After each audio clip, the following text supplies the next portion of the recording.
안녕하세요. 트리쌤과 함께하는 행복한 국어 시간. 드디어 이제 1차 고사 범위가 끝나고 2차 고사 범위로 나왔습니다. 오늘은 사단원 교과서 166쪽입니다. 소단원 1, 글의 통일성과 응집성 같이 공부를 할 거예요.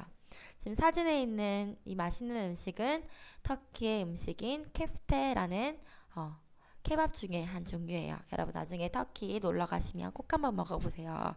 우리나라 떡갈비 같은 건데 아주 맛있어요. 자, 정신 차리고 이제 열심히 공부를 해봅시다. 자, 이번 시간에는요, 소단원 제목이 뭐예요? 글의 통일성과 응집성입니다. 뭐에 대해서 먼저 알아야 될까요? 그렇죠. 통일성이 뭔지, 응집성이 뭔지 한번 알아봐야 되겠죠. 이번 시간에 첫 번째 학습 목표, 통일성과 응집성의 개념을 설명할 수 있답니다. 그리고 나서 우리 교과서에 나오는 젓가락의 이야기라는 글을 우리가 구조를 분석을 해보면서 통일성을 평가해 보도록 하겠습니다. 두 번째 학습 목표는 글 구조 분석을 통해 통일성을 평가할 수 있다입니다. 자, 그러면 우리 먼저 통일성이 뭔지, 응집성이 뭔지 한번 알아보도록 합시다. 통일성, 뭘까요? 통일이에요. 뭐예요? 하나로 뭉쳐지는 거예요. 뭐가 하나로 뭉쳐질까? 네, 글의 주제가 하나로 뭉쳐진다라는 거예요. 결국 글의 주제가 간단하게 말하면 하나인 성질, 모든 글의 문단의 주제, 그리고 모든 글의 문장들은 하나의 주제를 향해서 간다라는 게 글의 통일성입니다. 결국 내용상으로 얼마나 일치하는가를 판단해 주시면 되겠습니다. 그렇다면 응집성은 뭘까요? 응집이 뭐예요?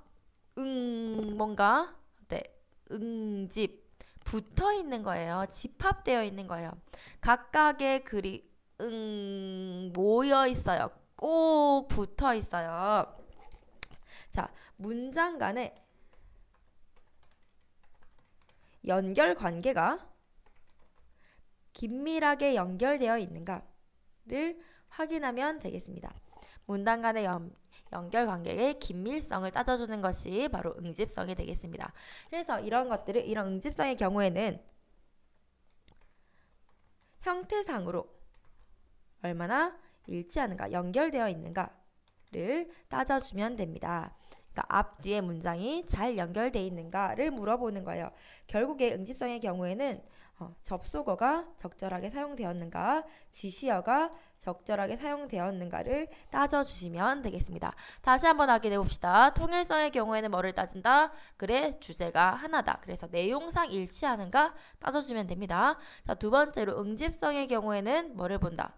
문장 간의 연결 관계를 이야기하는 거예요. 문장 간에 연결되는 그 고리가 형태적으로 잘 연결되어 있는가, 즉 접속어나 지시어를 얼마나 잘 활용하고 있는가, 이것을 따져주시면 되겠습니다.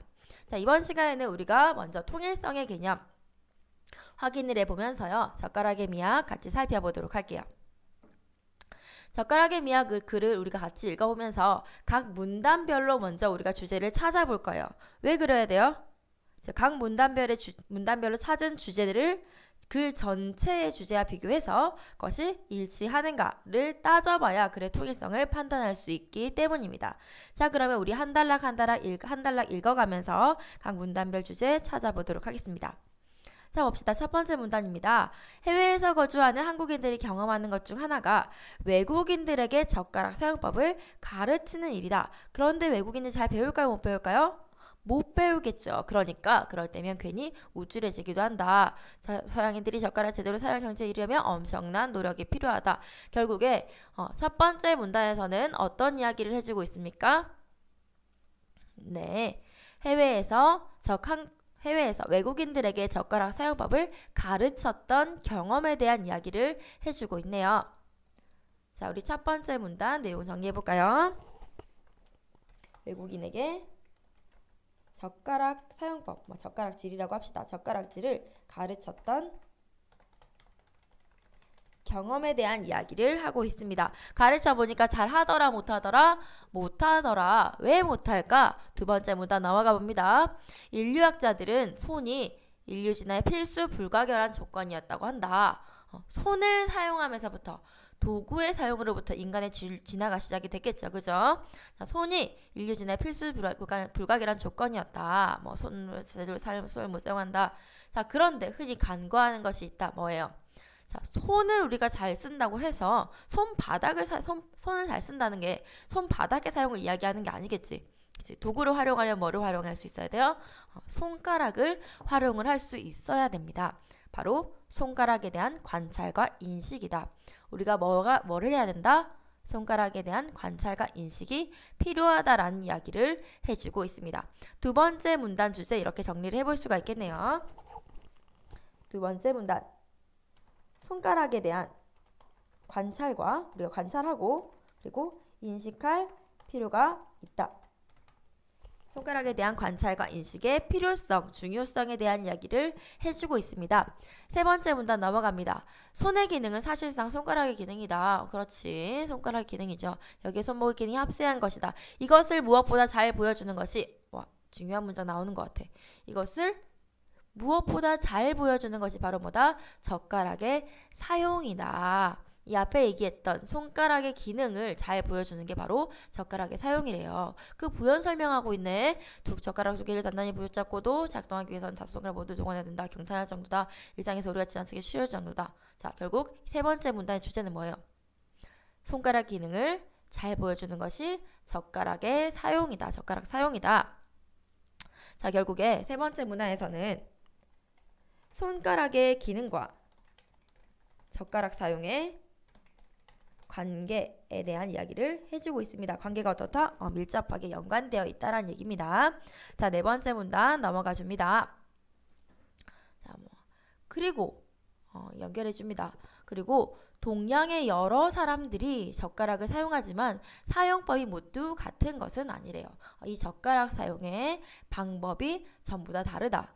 어떻게 누가요? 동양의 여러 사람들이요.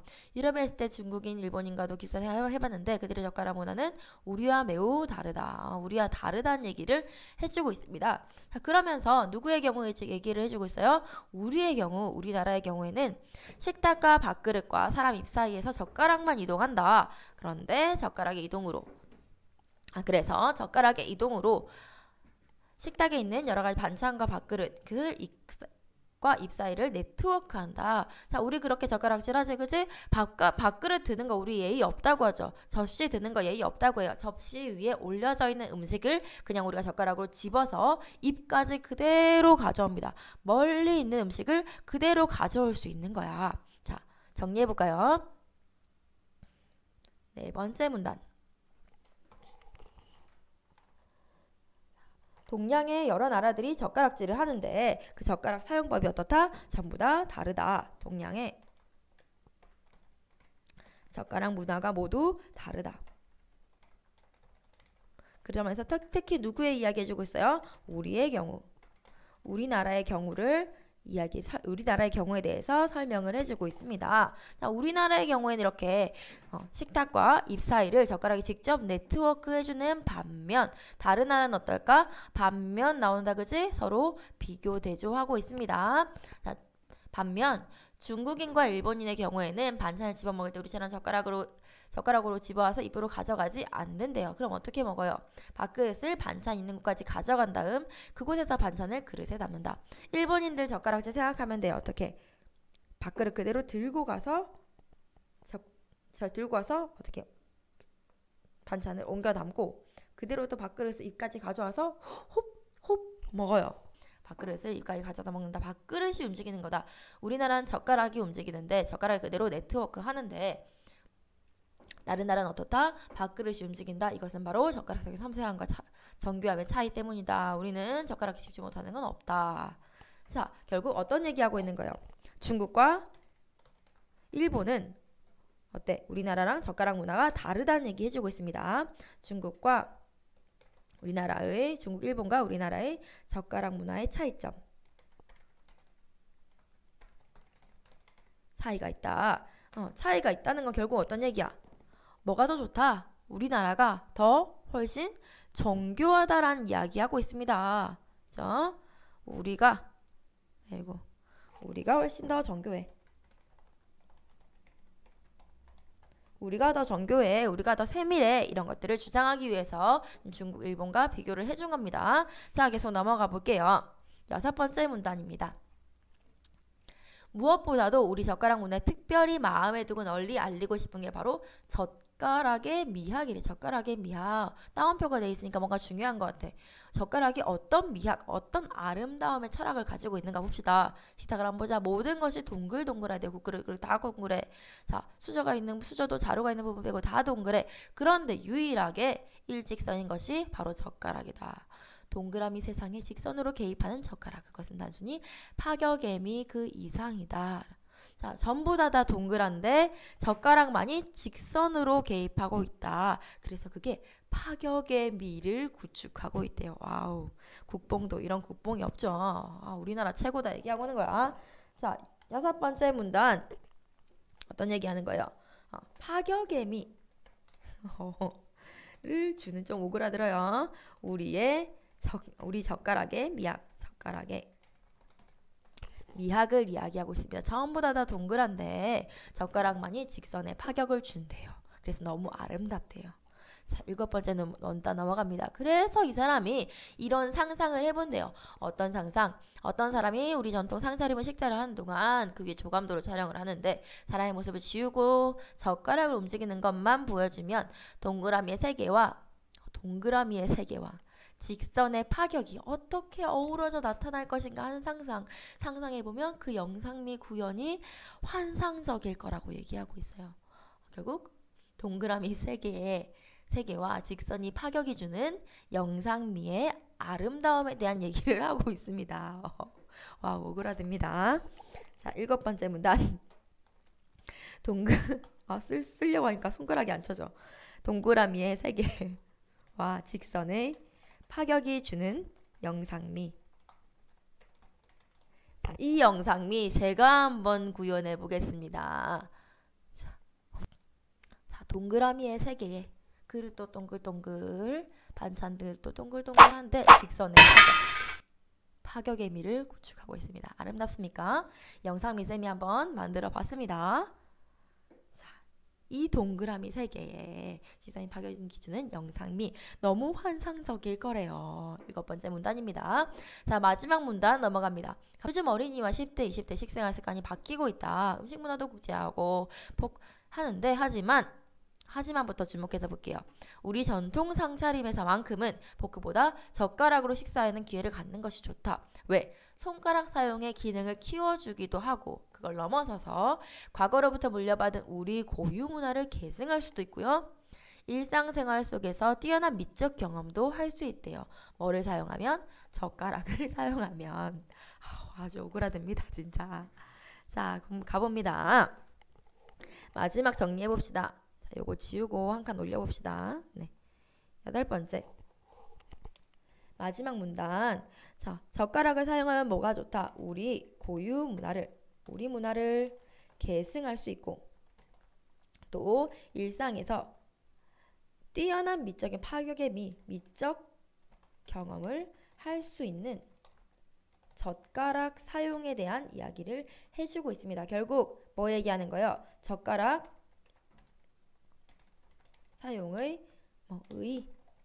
사용의 가치에 대한 이야기를 해주고 있습니다. 자, 이렇게 우리 8개의 문단, 각각의 문단별 내용을 정리를 해봤습니다. 자, 그 다음에 우리가 해줘야 될 작업이 뭐냐? 이것들을 연결되는 문단끼리 한번 이어보는 겁니다. 자, 한번 딱 볼게요. 딱 봤을 때 연결되는 문단 뭐예요? 4, 5 일단 연결이 된다, 그지? 4, 5 젓가락 문화 서로 다르다. 중국, 일본, 우리나라 문화의 차이. 4, 5 연결 지을 수 있어요. 또 6, 7 바로 연결 지어줄 수 있어요. 자, 4, 5, 6, 7 이 글에서 어때? 가장 중요한 내용이란 말이야. 우리나라 젓가락 문화가 왜 우수한가? 중국, 일본보다 섬세하고 정교하다. 또 파격의 미를 준다. 자, 4, 5, 6, 7 이 4개의 문단이 결국에 이 글의 중간 부분, 가장 중요한 부분이 될 수 있겠지. 자, 그 다음 처음 부분은 어때요? 1, 2, 3 얘가 처음 부분입니다. 이 글은 다른 글과 달리 세 개의 문단이 처음 부분을 이루고 있습니다. 볼까요? 외국인에게 젓가락질 가르쳤는데 잘 못하더라. 왜? 손가락 사용 잘 안 돼서. 우리가 일반적으로 손의 기능만 보고 넘기기 쉽지만 손가락에 대해서 관찰하고 인식해야 된다. 그 손가락의 기능과 가장 밀접하게 연관되는 게 뭐다? 젓가락의 사용이다. 이 세 개의 문단 같이 연결되어 있는 것으로 볼 수 있겠습니다. 손가락의 기능과 결국 젓가락 사용이 어떤 관계가 있는가에 대한 얘기를 처음 부분에서 해주고 있는 겁니다. 자, 우리는 잘 쓰니까 젓가락질 잘해. 얼마나 정교한가? 얼마나 파격임이 아름다운가? 얘기하고요. 마지막 8번째 문단 당연히 처음, 중간, 끝 중에서 뭐겠어요? 끝부분이 되겠죠. 처음, 중간, 끝. 끝부분에서는 어떤 얘기하는 거예요? 결국 젓가락이 얼마나 우리 문화 계승하고 미적 경험할 수 있으니까 얼마나 좋은가 얘기해주고 있습니다. 좋은 점, 의, 같이 이야기하면서 글 마무리해주는 거 우리 많이 본 방식이다. 그지? 자, 이렇게 우리 이 글의 구조를 파악을 해봤습니다. 3개의 문단 합쳐서 처음, 4개의 문단 합쳐서 중간, 마지막 문단 끝 해서 세 부분으로 나눠봤습니다. 자, 그렇다면 이제 마지막으로 이 글의 통일성 한번 평가를 해봅시다. 이 글 전체의 주제 뭔 것 같아요? 그렇지. 우리나라 젓가락 문화가 얼마나 우수한가에 대한 이야기를 해주고 있습니다. 우수성 이야기하려면 먼저 뭐 얘기해야 돼? 어떤 특징을 가지고 있는지가 선행돼야 되지, 그치? 그래서 이 글의 주제 정리해본다면 어떻게 돼요? 우리 젓가락 문화의 특징과 그리고 우수성에 대한 얘기 해주고 있다. 정리를 해줄 수 있겠습니다. 자, 그러면 얘가 각 문단과 어떤 관계를 가지고 있는지 한번 평가를 해봅시다. 자, 쌤이 미리 다 써놨어요. 각 문단과의 관계 어때? 긴밀하게 연결되고 있어요. 자, 첫 번 다시 볼까요? 처음 부분에서 손가락의 기능을 잘 사용해야 활용할 수 있어야 젓가락 사용할 수 있다.